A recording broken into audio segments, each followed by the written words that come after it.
Un libraire doit ranger 13 250 livres dans des bacs. Chaque bac peut contenir au maximum 250 livres. Combien de bacs sont nécessaires pour ranger la totalité des livres?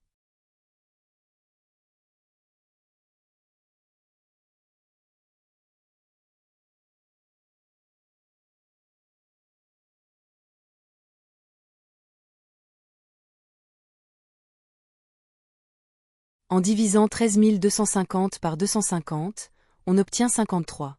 Il lui faudra donc 53 bacs pour tout ranger.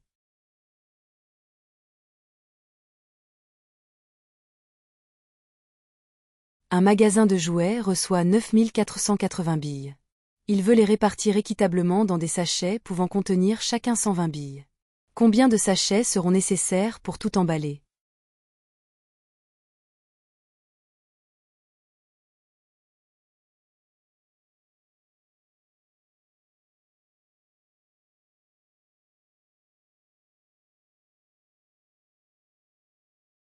On peut d'abord simplifier l'opération en retirant un 0 au dividende et un 0 au diviseur.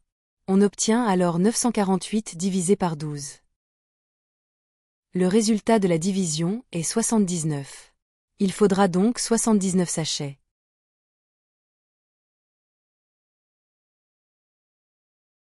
Un club de sport a acheté 14 400 gobelets pour ses événements. Il souhaite les répartir dans des cartons pouvant contenir chacun 300 gobelets. Combien de cartons lui seront nécessaires?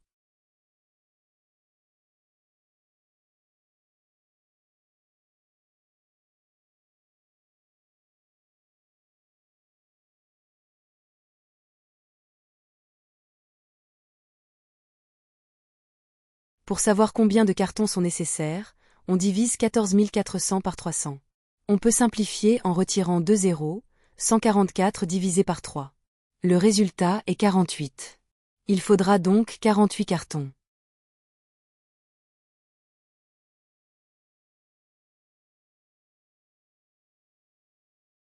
La bibliothèque d'un collège de Paris reçoit 2752 romans.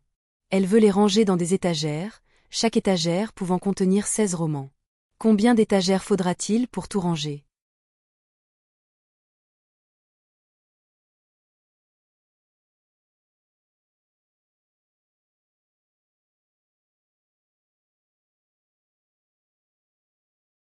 On commence par les deux premiers chiffres du nombre 2752, c'est-à-dire 27. On se demande, combien de fois 16 peut-il rentrer dans 27 sans dépasser? La réponse est une fois, car 16 fois 1 égale 16, et 16 fois 2 égale 32, ce qui est trop grand. On soustrait 16 de 27, il reste 11, puis on descend le chiffre suivant, 5, pour obtenir 115. Touche 2, maintenant, on regarde combien de fois 16 entre dans 115 sans dépasser.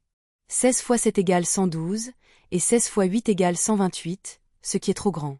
Donc 16 entre 7 fois dans 115. On soustrait 112 de 115, il reste 3, puis on descend le dernier chiffre, 2, pour former 32. Touche 3, enfin, on regarde combien de fois 16 entre dans 32. 16 fois 2 égale 32 exactement, donc il reste 0. Le quotient de cette division est donc 172, et le reste est 0.